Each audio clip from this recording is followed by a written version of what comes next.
Very good. Now we are recording. Everybody okay? Yes? Yes. Everybody alive? That's already something, right? That is already quite a lot. Let me put it like this. Okay. So, we are continue our journey. What we were talking about last Tuesday? Anyone? Hannah's like, anyone remember what we were talking last Tuesday?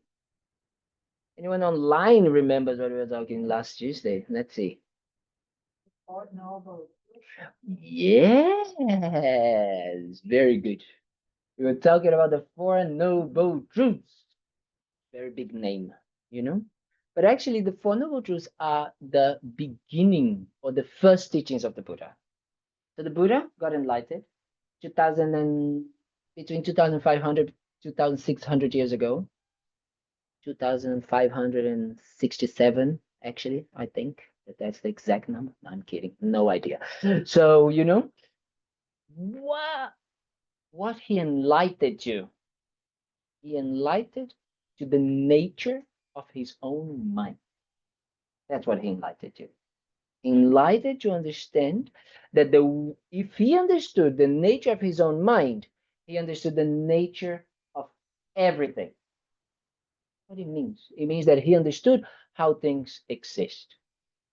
Because he started to observe that the way things existed and the way we experience them, the way they appear to us, very different.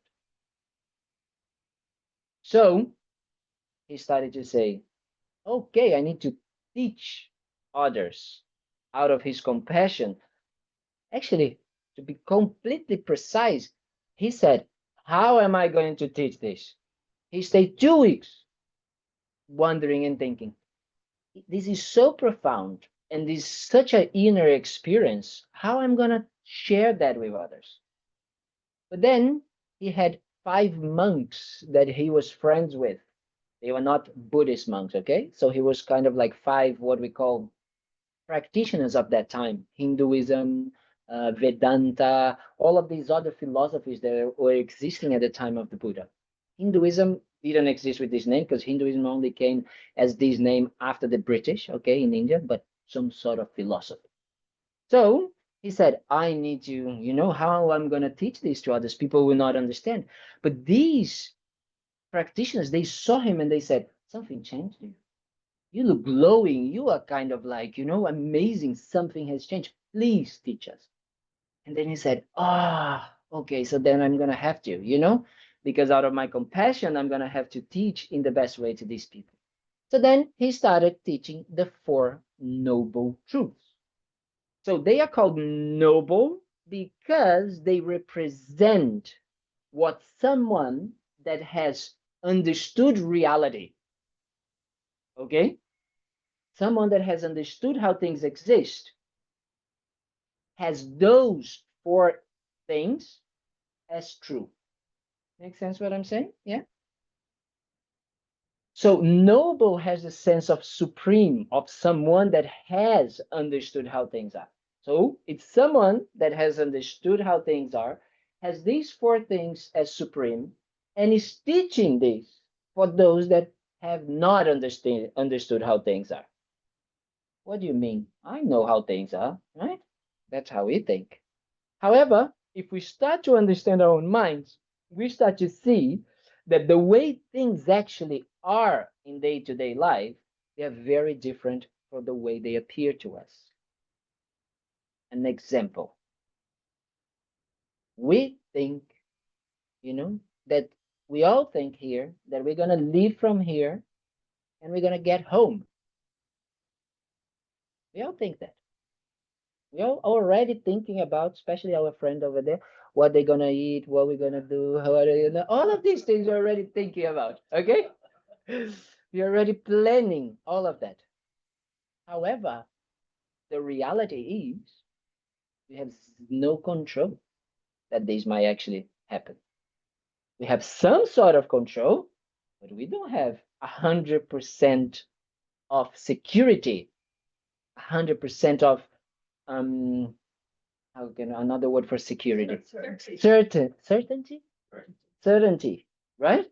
That this is going to happen. Why? Because many things can happen from here to home, isn't it? Many things can happen. That means that things exist in a way that they are completely insecure or uncertain, okay? That they are completely impermanent, means they are changing. We can be alive and can be dead next moment, right? We are going to die, that is a certain, but we have no idea when. However, none of us are thinking like this.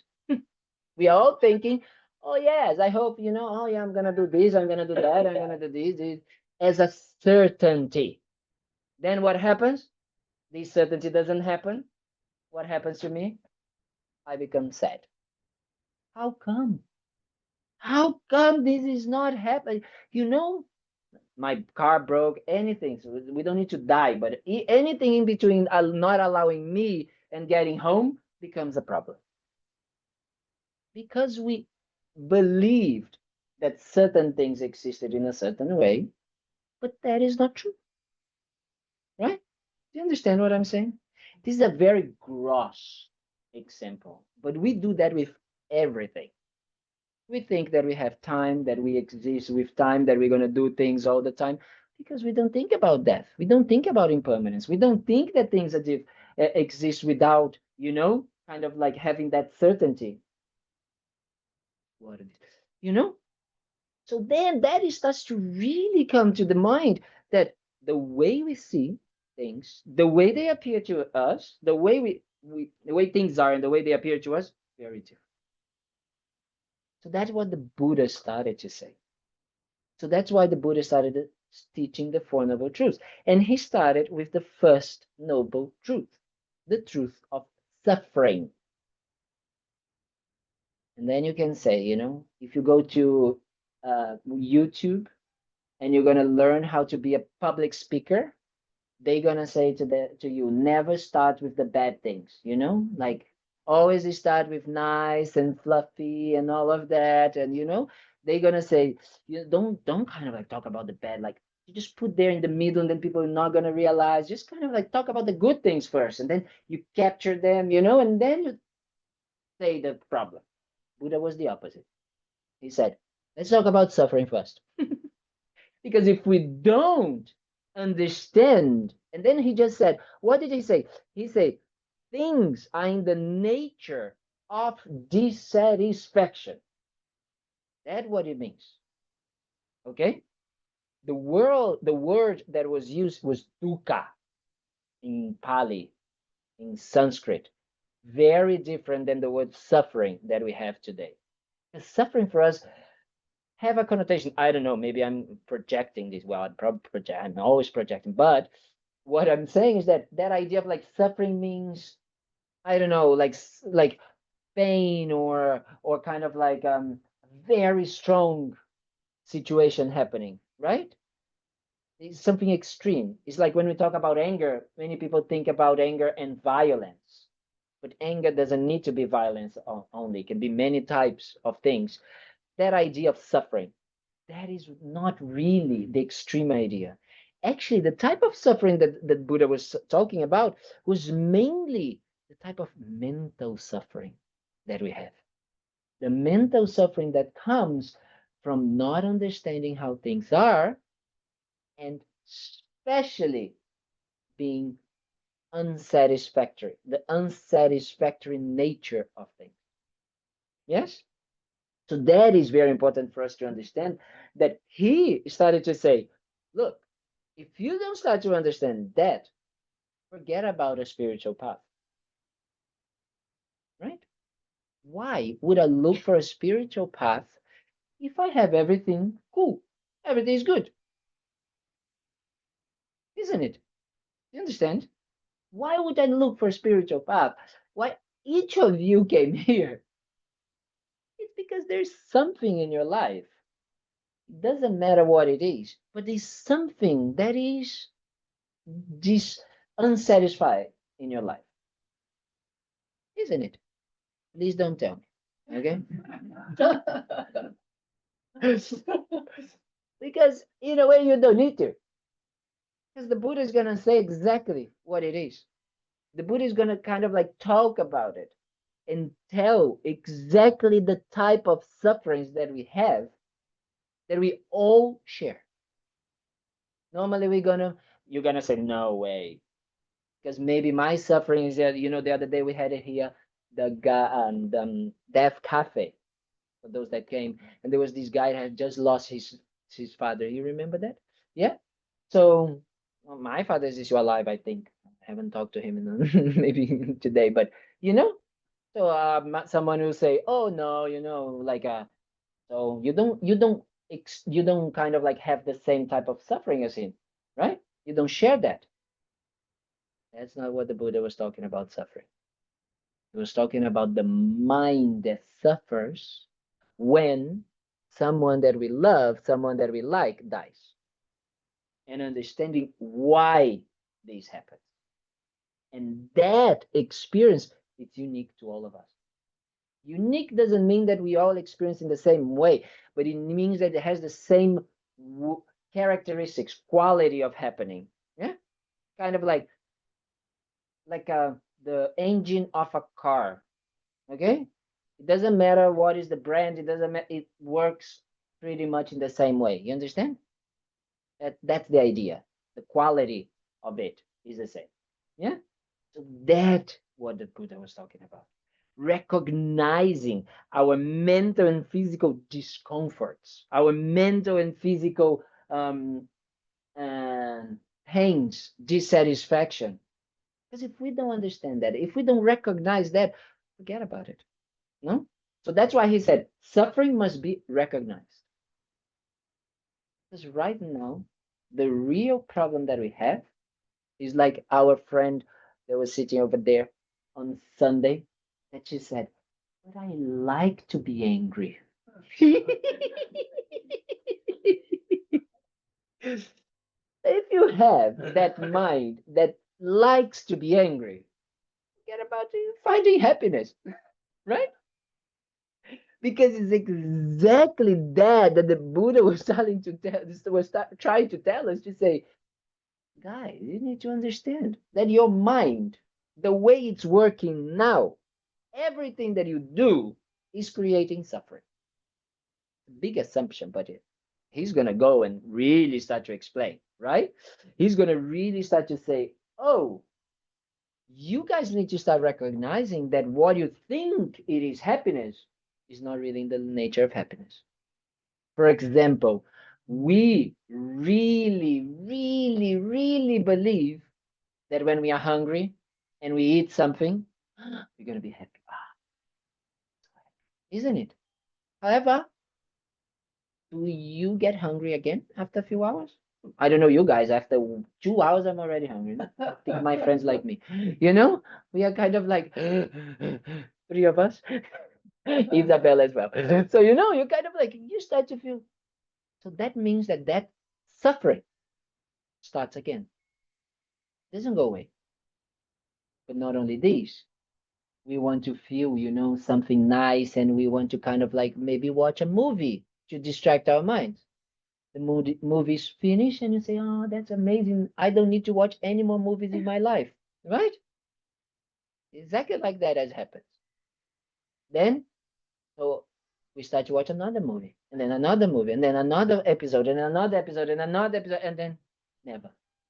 So that means that the nature of the experience of pleasures that we encounter with our senses, that means whatever we see, whatever we hear, whatever we smell, whatever we taste, whatever we touch, they will be in the nature of suffering because of the way we are relating to them. Because we are relating to them, how? Thinking that they will be permanent, that they will give us the pleasure forever, that they will be satisfying.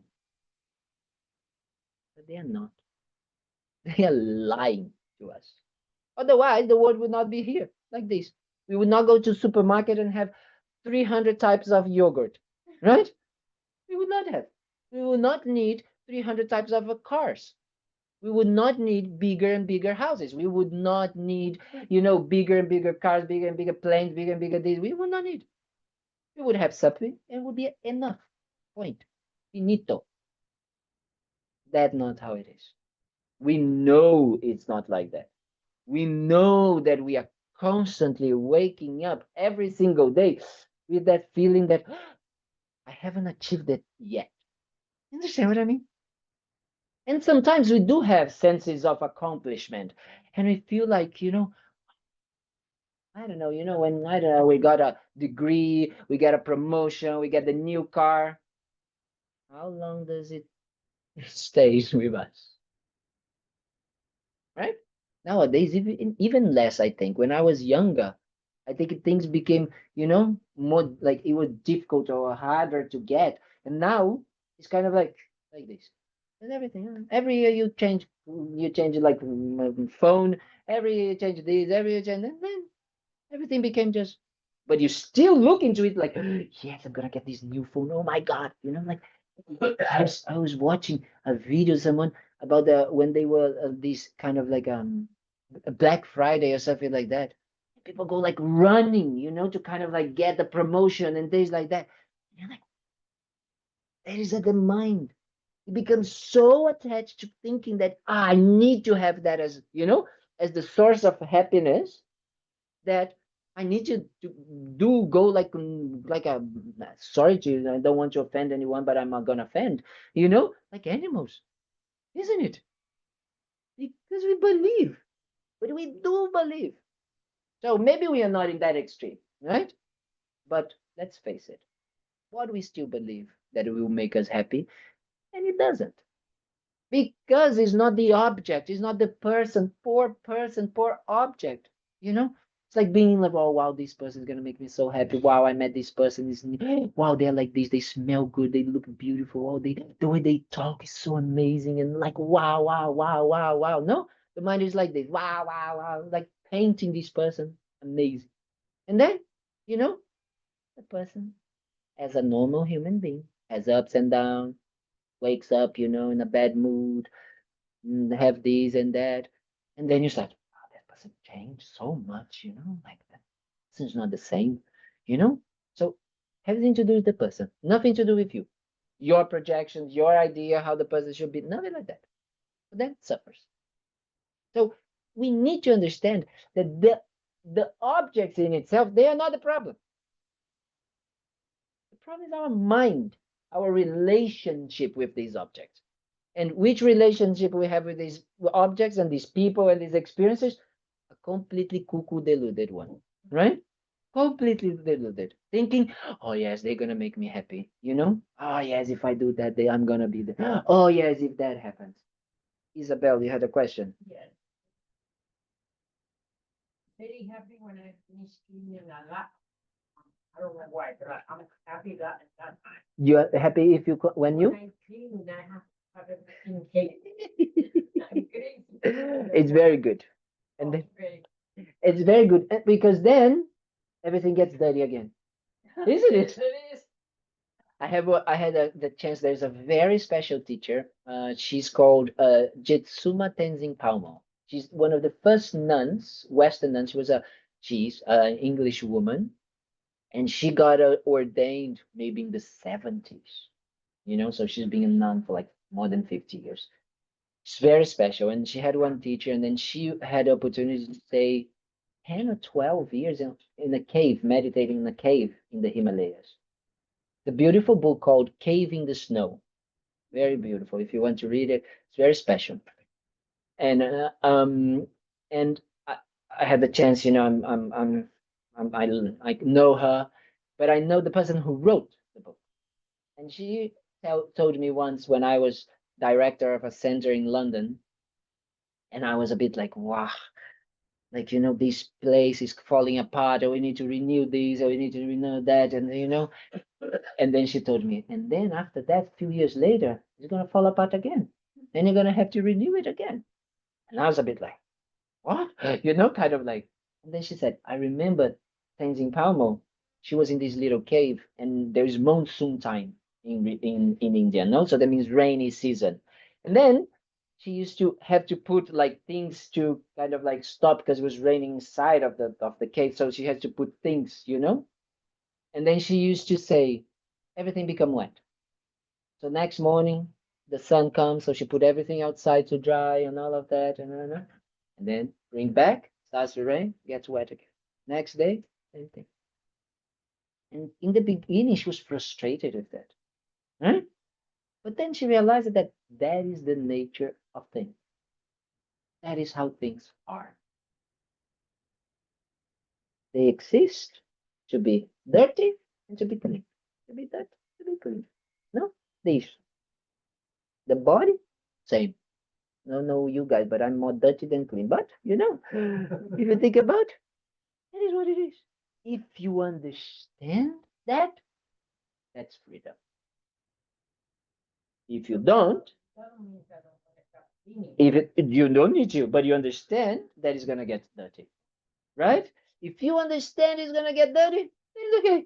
Then you clean, just without any kind of like mental projection or idea that it's gonna be clean forever, or everything's so nice now, and then something gets dirty, you don't get angry. You just know it's the nature of why things are. Yeah, that is important. Yes, Mr. Bob. Did Buddha introduce the idea of attachment, or did that come later? Yes, especially he started to say that when he started to talk about the suffering, he started to say there is suffering, right? And we need to recognize the way we suffer. And then he started to say, what are the causes of suffering? He was a nice guy.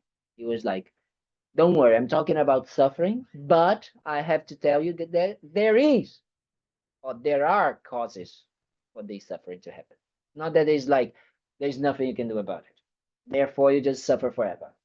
So then, better not to tell me if I'm just gonna have to suffer forever, right?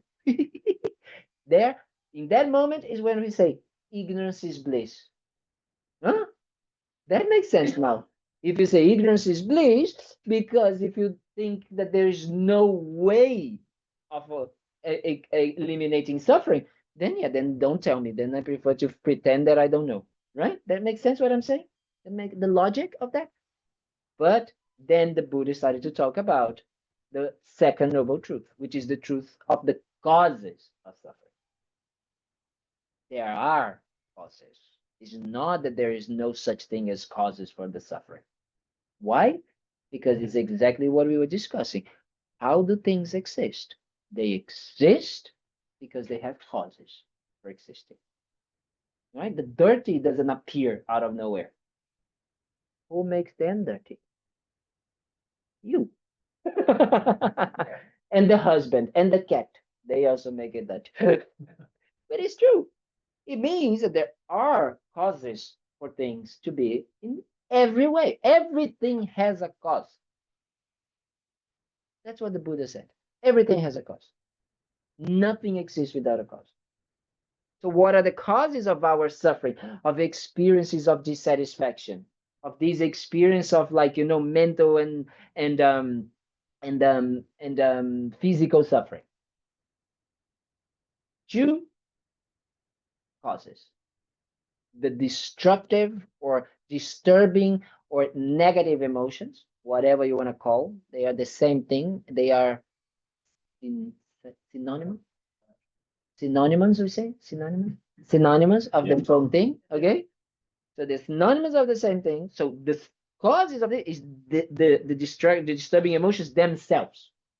Okay, so being when they appear in the mind, they are the cause for it. Okay, and then in that moment, he talked about clinging, attachment. Yeah, as the main kind of like of these destructive emotions. The main, the most known. Can you say that? The most known? Yes. Good English, that. The most known, the most familiar, that we are all very habituated.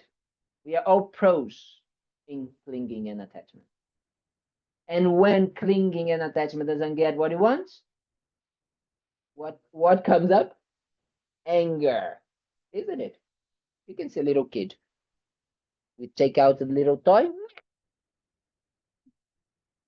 and then we see a big kid. I don't get what I want. Say, isn't it? We are like this. We are exactly like this. So that means that these are kind of like the destructive emotions or disturbing emotions. They are what causes, they are what, they are the causes for our result of suffering. So the truth of suffering, they are the results of the causes of suffering. Yeah, makes sense? Huh? The truth of suffering, so that every suffering that we have, like the dissatisfaction, or even kind of like physical suffering, headaches and like pains, and kind of like not meeting what we want, and all of that comes as a result of the causes, which is the disturbing emotions. Okay, not only these, the other thing that makes us suffer is also the actions which are motivated by these disturbing emotions. So those actions, what we do with our body, with our speech, with our mind, the more we do them under the influence of these disturbing emotions, creates the habitual tendency, the habitual patterns to continue doing them again and again. So that's why, we come at a certain age and we start to say, again, I'm here. This has happened to me again. Right? You recognize that? You know that idea? Or even worse is like, I am like that. I start to say, no, we all think that we have, and we do in a relative way, we do have characteristics, or we have a personality. What is the explanation of characteristics and personalities in Buddhism? Habitual tendencies. So you have the habit to act and react and do things in this way. You are not like this. Very profound. We could stay hours talking about that. Because they always tend to change, right? The bad habits. We can change. Yes. If we recognize them as bad, right? Because if you have a drug addict, if they don't see the drugs are bad, who's going to help them to get out of it? You can jail them, you can do whatever, they still going to believe it's good, right? They believe that you can say whatever. They need to come to that conclusion, isn't it? So that was what the Buddha was kind of like trying to say to us. You guys are big drug addicts, to your own mind's mental state.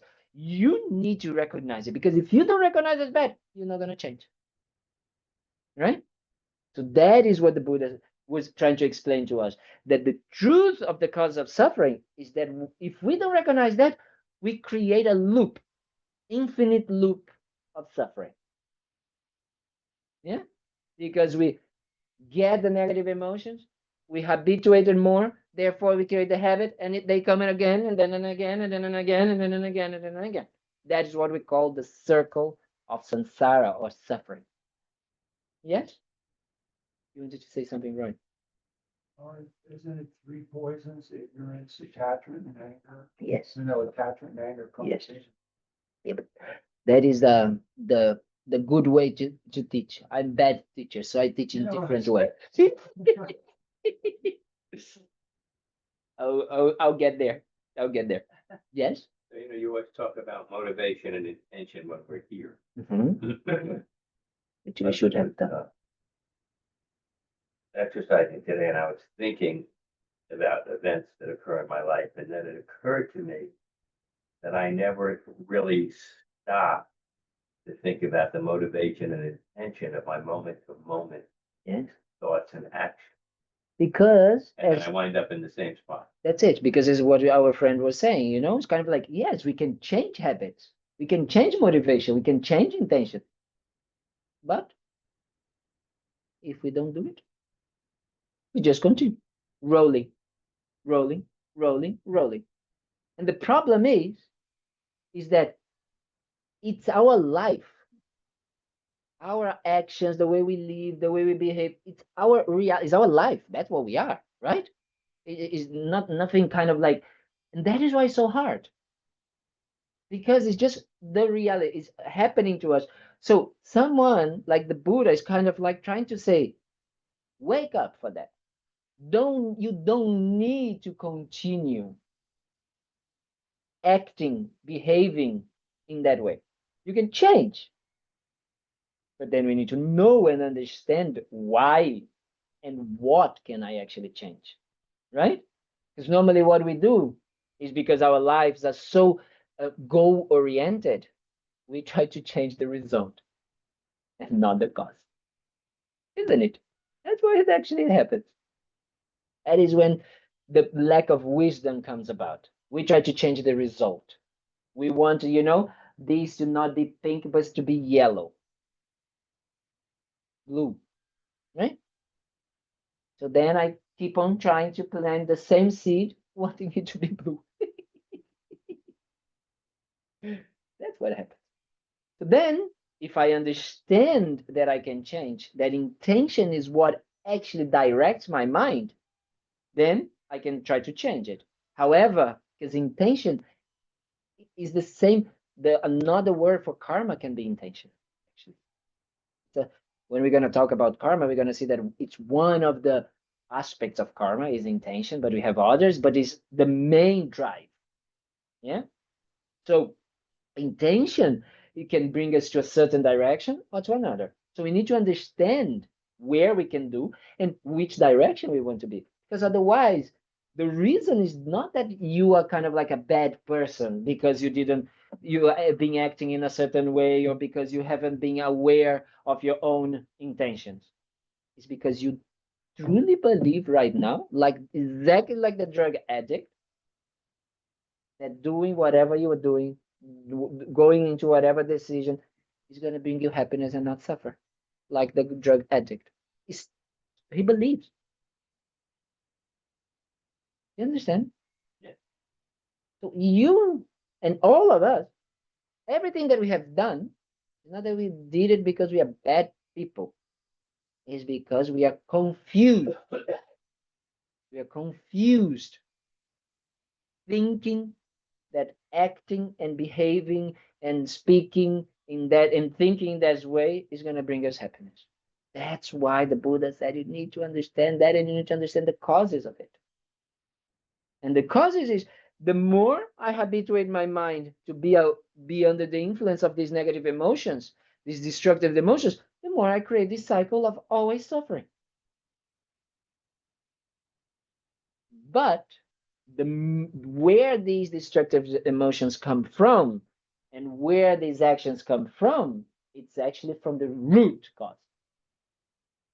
The root cause of suffering, which is what we started to talk about in the beginning of the class today, the thing that the Buddha awakened to. The difference between the way things appear and the way things are. That is the root cause. Frustration only comes from, or attachment only exists, if I believe that things are permanent, that things are not changing, that things are existing from their own side in certain qualities. If you understand that cleaning will make it dirty, if you clean or not clean, you're not attached to it. That is an attachment for believing that these should be permanent or should always be like. You shouldn't be suffering if it gets dirty because you understand that that is the nature of it. You understand? Yeah, I do understand. I'm not saying that you I know, but I'm not giving more these ideas that if we understand this, these emotions don't have something to as a basis to grow, to arise. Is this disconnection? If I live without this wrong projection of how things appear to me in the wrong way, if I live in accordance with reality, in peace, in harmony with reality, there is no wanting to change reality as we do. We are constantly trying to change things. Like, we want that things don't be in a certain way. We want things to be in a certain way that they are impossible to be. Like when you have an argument with someone and you say, oh, but this person, they didn't think about me. Yes, they haven't been thinking about you all this time. And then suddenly, after 10 years, this person wakes up and thought, I should think about this person without any cause. That's how we think. You understand what I'm saying? We think in ways that are completely impossible. And that's why we suffer. We think that things should exist in a way that they are not possible to exist. And because of that, these destructive emotions arise. Because of that, we create the habitual tendency to just be under this influence. Our biggest habitual tendency is seeing things in the wrong way. Yeah? We have this tendency all the time. That is the basis. Everything that appears to us, everything, from the moment you wake up until the moment you go to sleep, and even when you're sleeping, everything is appearing different than how they exist. Even your dreams. Difficult, huh? So that is so important to understand, because if we don't understand that, then we don't understand. We don't understand the cause, then we don't understand the third noble truth. Because the Buddha was a cool guy. He said, don't worry. There is suffering, there is a cause, but guess what? There is a way to eliminate it.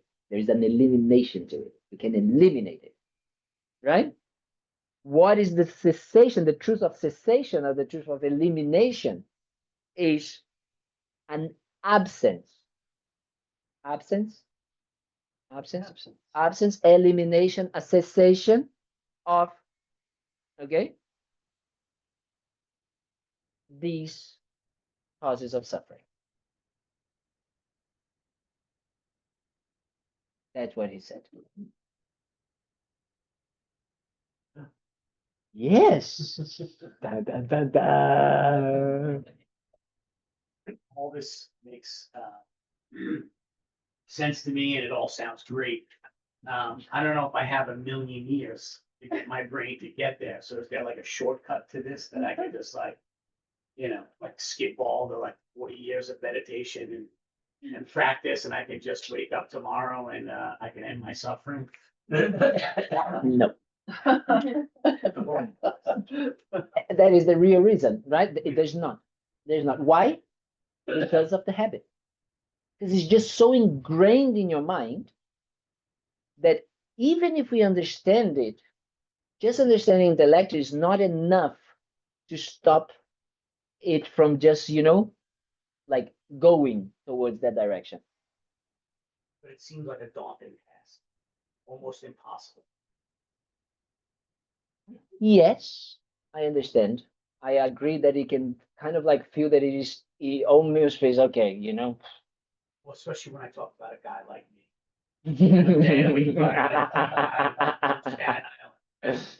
Some ex-junkie. Yes.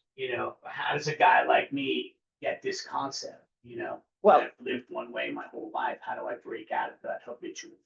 well, because exactly you being having changed, it's possible to change, Okay.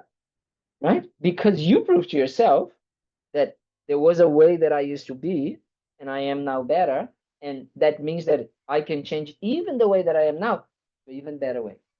So just keep going, and that actually gives you motivation for it, right? And it doesn't matter if it is a long term.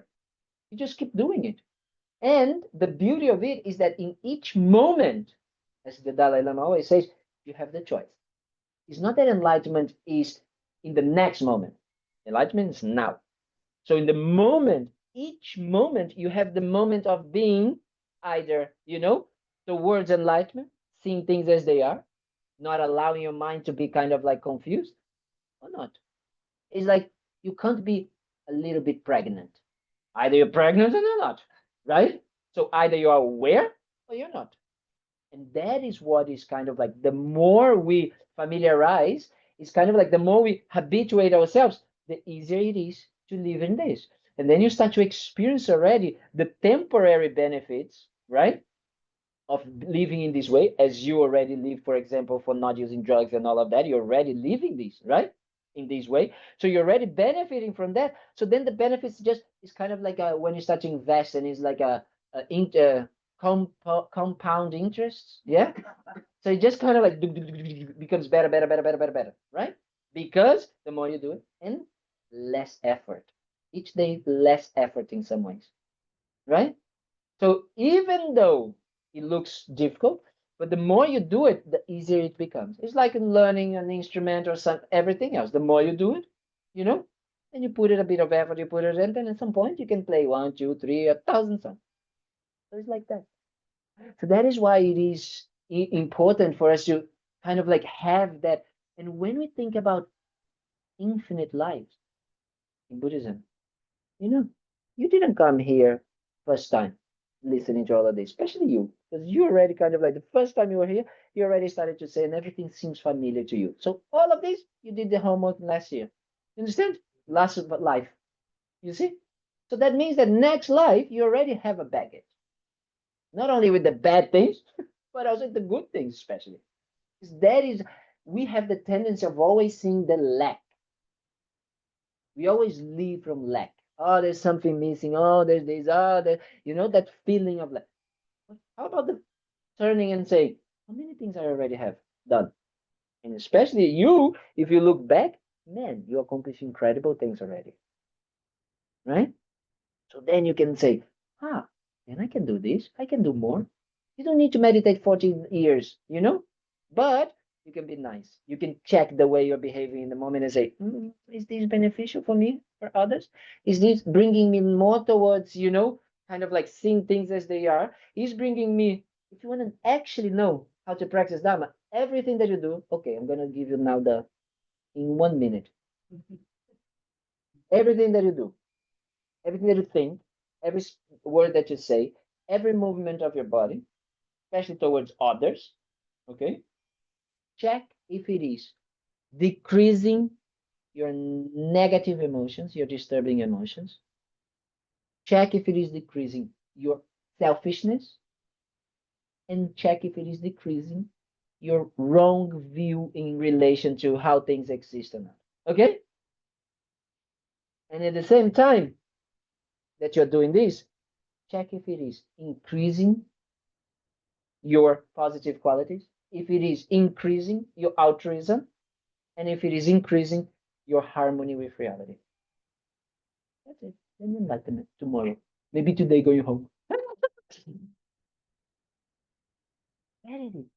That's it. But what is this? To create the causes for being 24/7 with that awareness, you need to practice. So you need to understand exactly what means negative qualities, exactly what means positive qualities. What our friend there was saying, you need to recognize.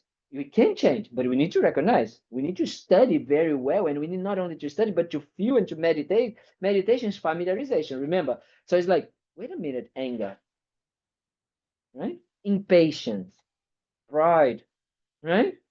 That we talked about. You need to kind of like understand and see and check, and then apply to your mind and apply it all the time. So the more knowledge you have, the more you can use that in each moment to actually check these three things that I was talking about, right? So it's like, wait a minute, I'm saying this because where's my intention? Am I being selfish? Am I being under the influence of pride? Am I being kind of like, believing that I have to be in a certain way? If I'm doing that, I'm creating more suffering.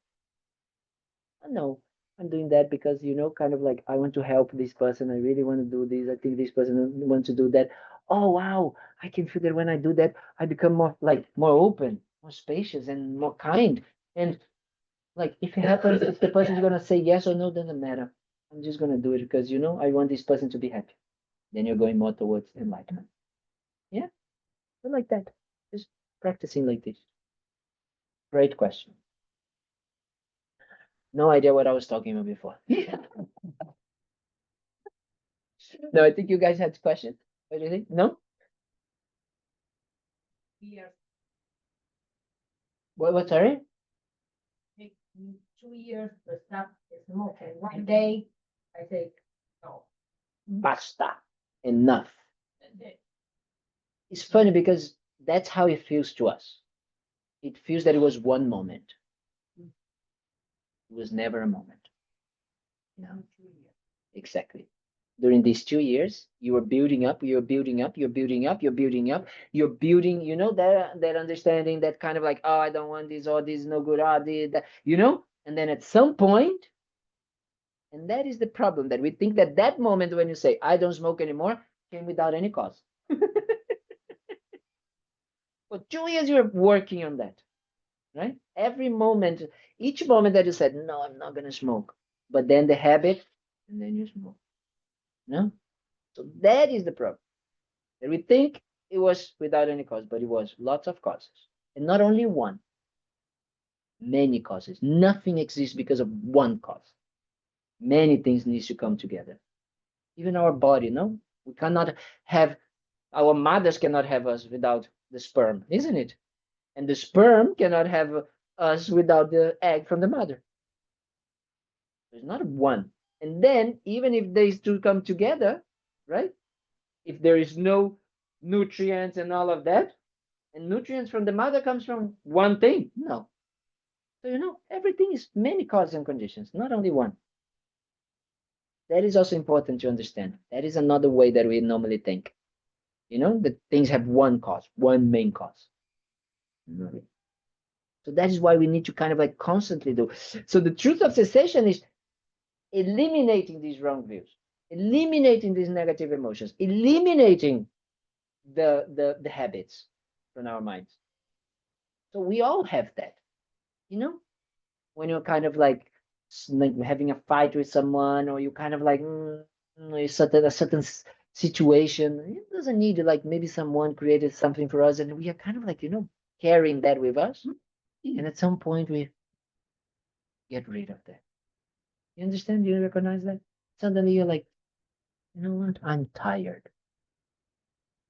You know, that when that moment, and I'm not talking about just stop smoking, but it's the mind, right? It's that mind that is like controlling us. That goes. Then that is a sensation. That is what cessation. Short, but it is, right? Because it doesn't stay all the time. Our attachments, all attachments haven't gone if we just stop like getting attached because we deleted our Instagram from our phones, you know? It doesn't go away, the attachment, you know?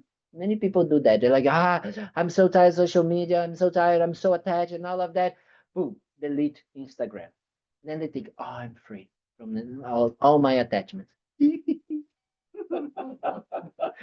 Yes, you'll get rid of one attachment, but all attachments, no.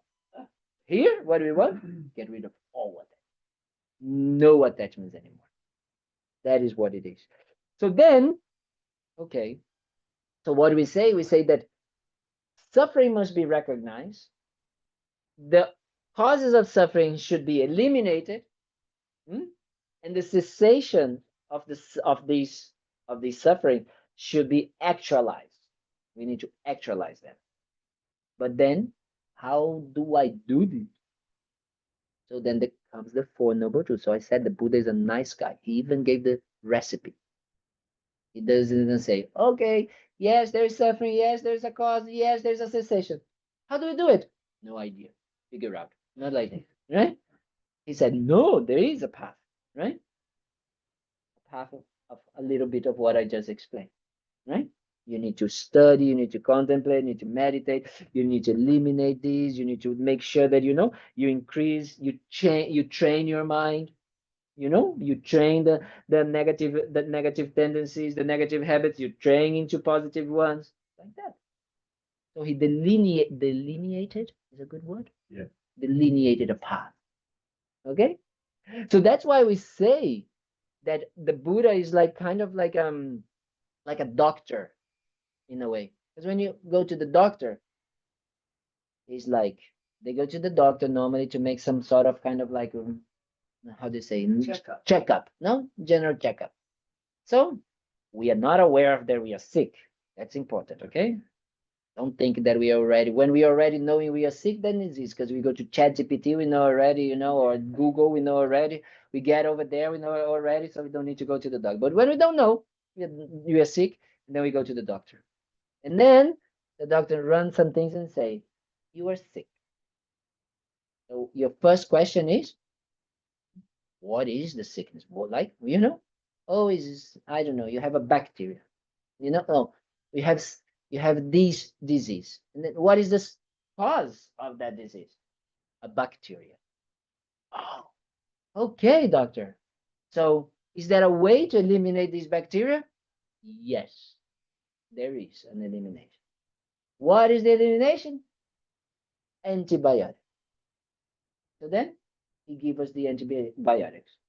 My question to you now is, does he or she giving us the antibiotic, giving us, give to your hand, in your hand, like this, does this eliminate the disease? What is missing for the elimination of the disease to happen? Huh? Take the medicine. You have to take the medicine. That is important. Because we normally forget this part, right? Normally we come here, we listen to Kalden, blah, blah, blah, blah, blah, blah, blah, blah, blah, and we come home and we say, but I'm not enlightened yet. How come I listen to all of what you say? And then I drive here, and then the first person that comes in front of me, cuts in front of me in the traffic, I get angry. And then I say, it doesn't work. This medicine doesn't work. Huh? Guess what? If the Buddha could eliminate the cause of our sufferings, he would do it. This is how compassion is. He can't.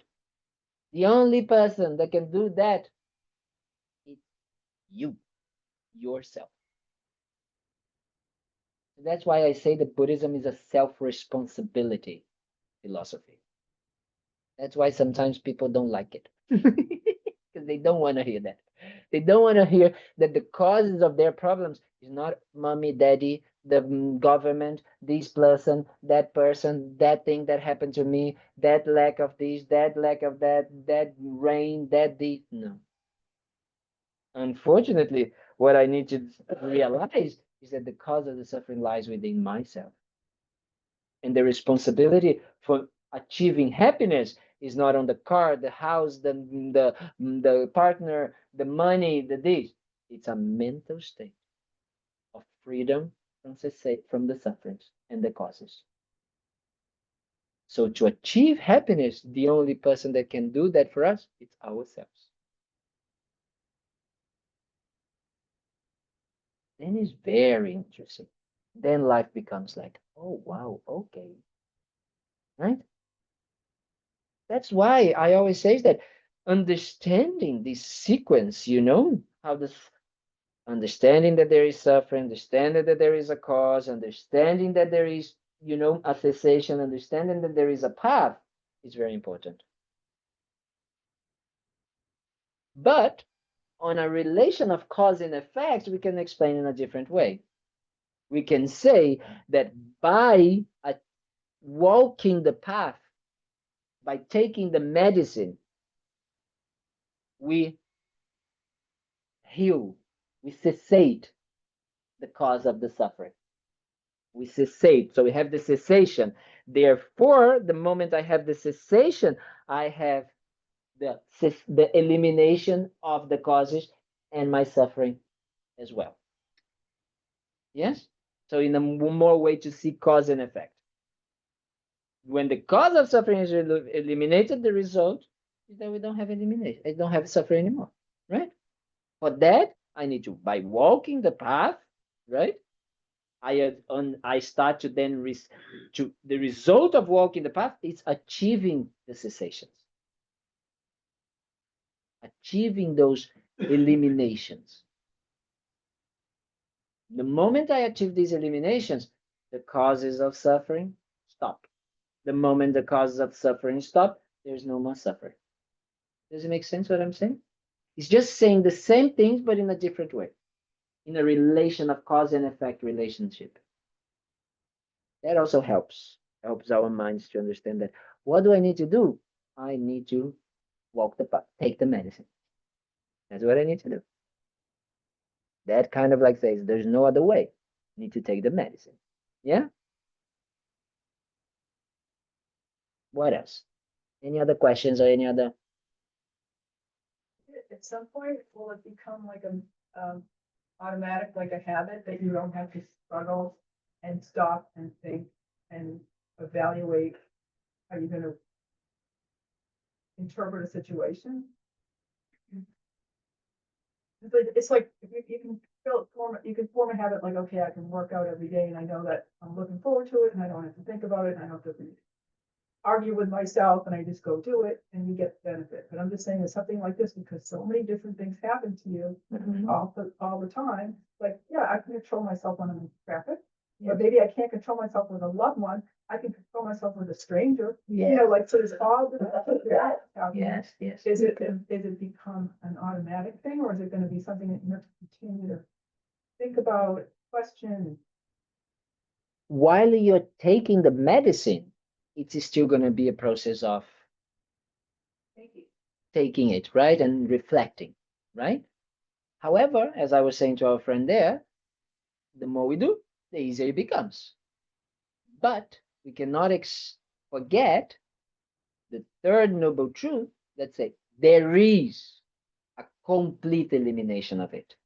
Therefore, when we create the necessary causes, at some point they are eliminated and they never come back again.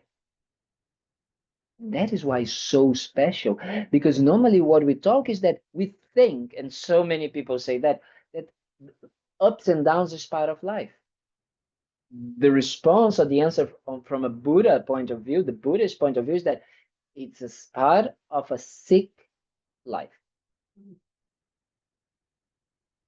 Not from the part of the mind or the potential that we all can have, which is no more suffering. Because the Buddha is just explaining here that it's possible to eliminate. Because what the Buddha is actually saying is that there is a way of existing things. Okay? What is wrong is our perception. So there's nothing that we need to change outside. The only thing that I need to change, my perception. So the moment I eliminate this perception, all the chain of events, let's say like that, which is the attachment, the habits, and all of that, they lose their cause to exist. Therefore, no more suffering. Therefore, no, doesn't matter if your loved ones change, we don't have any more of this. It makes sense? But until then, it's going to be a process of that. Because that is the path, right? So as long as we are walking the path, we are still not a Buddha, right? The moment we become a Buddha, everything gone. So the Buddha is not something out there, something like, so far away. Buddha is a state. It's a mental state, not like a political state or whatever, like a, federal state. It's like a state of mind. It's a state of mind that has these qualities of being free, eliminated, cessated, the entire, completely, all the causes of the suffering, right? The perceptions, the projections, and all of the flowers and fruits that come from that wrong projections, right? But not only these, because we have been training our minds to replace them, right? To replace these negative views with positive views, it's full. Because the nature of our minds is also full of love, the nature of reality. It's very funny. The other day I was thinking about that. Many people say nature is perfect. You understand? That is us, in a way. You understand? Nature doesn't try to change nature, let's say like that. Just perfect. However, it's a it's a it's a it's the best thing we have, which is our rational thinking. It is the worst thing we have in the way that we are using it. You understand what I mean? The way we are using it is just to create more suffering for ourselves. But if we were in harmony with how things are, no suffering. So yeah, what it for me really helped me was understand. The first time I heard the Vulnerable Truth, I said, I'm gonna have to meditate on to really study this for years. And honestly, that's what I've been doing. That was funny enough, was one of the things that Rinpoche taught me to study. You know, the Tibetan, the Buddhist path is so long, and I had the blessing for Rinpoche to give me kind of like saying, do this, and this. And one of the things, meditate and study and understand that, because that is the basic. It's everything. The entire path is here to everything. Everything is here. So the more you understand, and especially the cessation of suffering, if you understand that we have the potential to eliminate, why? Because there is a reality how things are, which is everything is always changing, everything is due to cause and effect, you know, things die, things continue, and all of that. If we understand this, and the way we live and interact with this, it is with this understanding, that is a cessation. Because the cessation of what? Because today we project a different way. So the more I project this, the more I see this in a totally different way, the more I suffer. That is the problem. So if I eliminate this, it's possible. It's kind of like what we were talking about. It is possible to change habits. So if this is just a habit, which in some sort of way is, then I just need to put effort to change that habit. So that is why we say, why did I say in the beginning? Nobody actually asked this question, but I think is interesting. I'm going to ask on behalf of you. Why did I say that there is compassion and wisdom? Why did I say these two things? Why do we say that there is the two things that it brings us to enlightenment?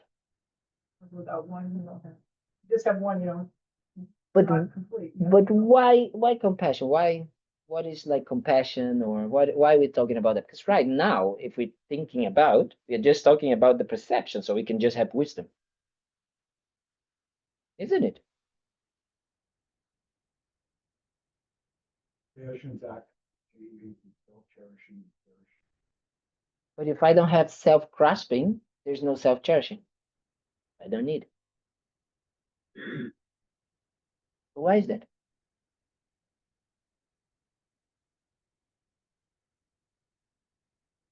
I'm not sure. Well, I have an example where I was trying to work and there were landscapers making a lot of noise.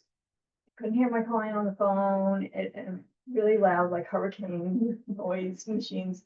And what helped was thinking he's trying to work, like, you know, he's out there sweating in the rain and excessive heat and wearing long sleeve clothes, and so it seemed like the compassion, it helps.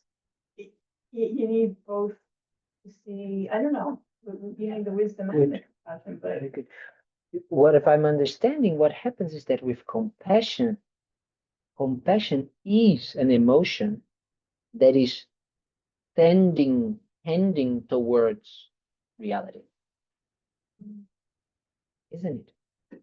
So the more I actually replace my negative tendencies, which are coming from illusion, and the more I balance them or replace them with positive qualities, and why they are called positive qualities, because they are based in tending to reality. They are not based in full reality yet, right? Because our compassion is still conditional, is still limited, but they are tending to what it means.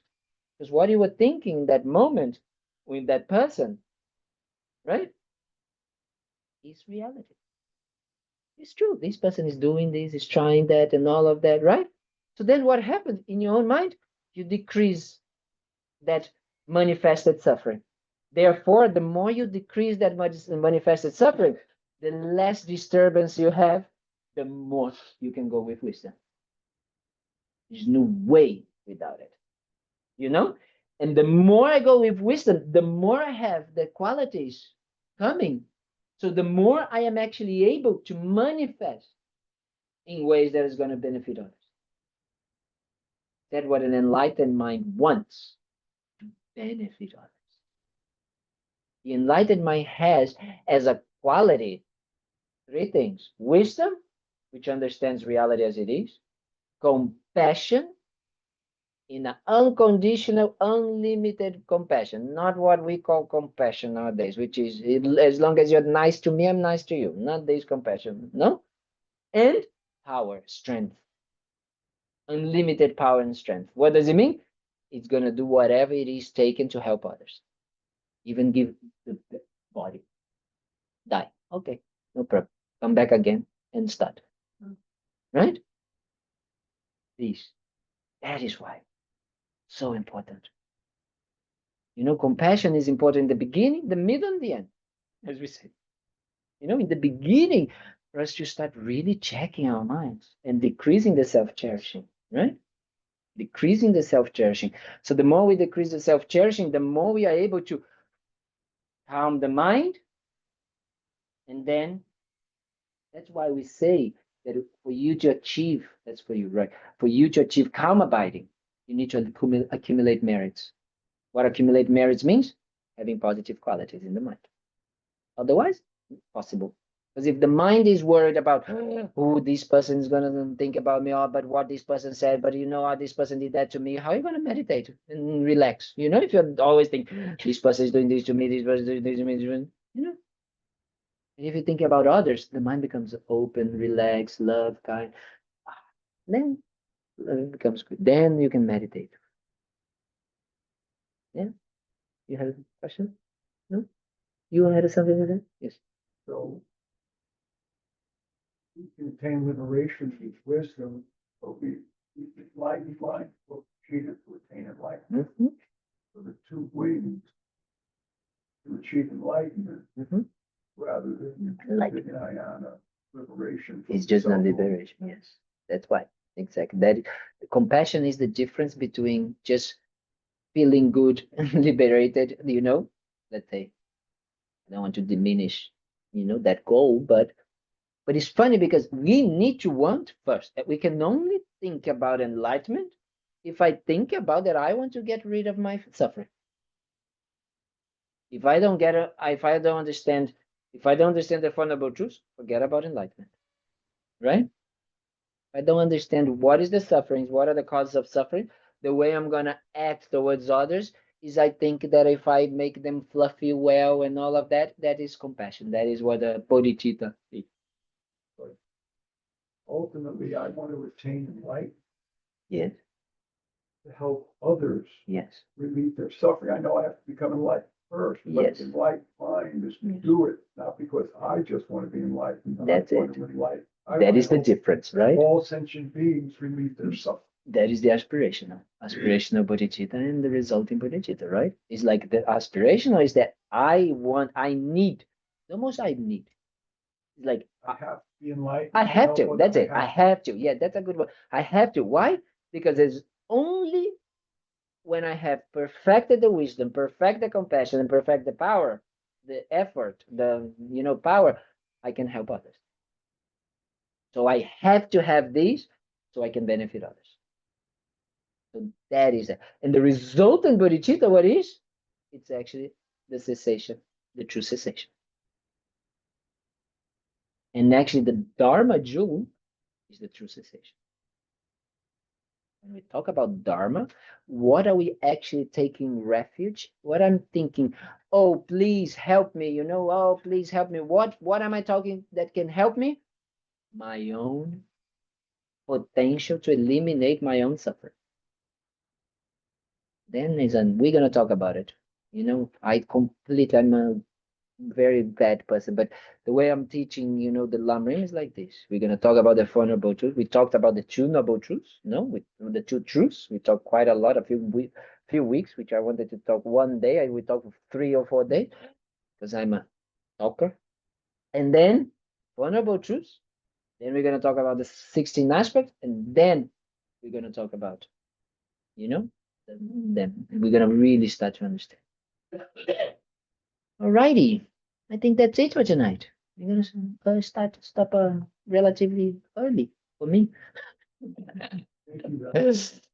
So I didn't do any prayers because I'm a very bad monk, you know. So, but at least we created some sort of positive imprints, positive qualities, positive, you know, we created positive habits today. By listening to these, by talking, by asking questions, we created positive imprints, positive qualities, positive, you know, habits. So let's make sure that these habits that we created here together, it's used to make, to be able to benefit others.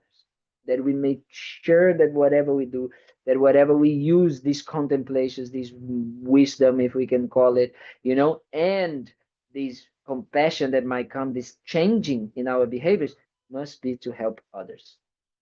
Then we're gonna, this our way to benefit the world, right?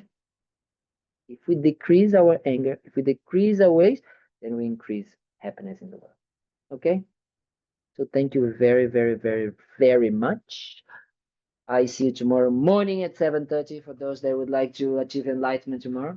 And then and I see you Thursday. I see you Friday for introduction to Tantra.